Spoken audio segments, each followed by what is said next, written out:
Pourquoi n'as-tu pas confiance en moi, ton Créateur? Pourquoi compter sur toi-même? Ne suis-je pas fidèle et loyal envers toi, racheté et restauré dans la grâce par la vertu du sang de mon Fils unique?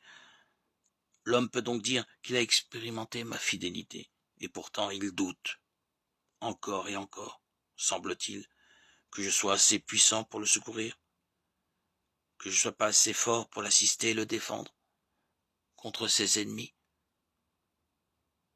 pas assez sage pour éclairer l'œil de son intelligence, ou que j'ai assez de clémence pour vouloir lui donner ce qui est nécessaire à son salut. L'homme paraît croire que je ne suis pas assez riche pour faire sa volonté, sa fortune, ni assez beau pour le remettre en beauté. On dirait qu'il a peur de ne pas trouver chez moi de pain pour le nourrir, ni de vêtements pour le couvrir.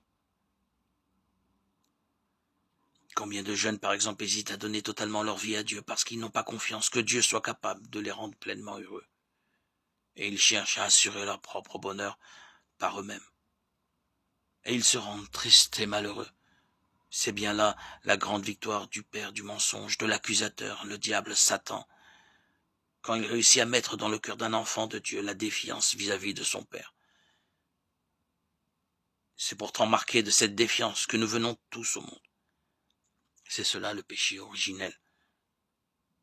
Et toute notre vie spirituelle consiste précisément en un long processus de rééducation en vue de retrouver cette confiance perdue par la grâce de l'Esprit Saint qui nous fait à nouveau dire adieu,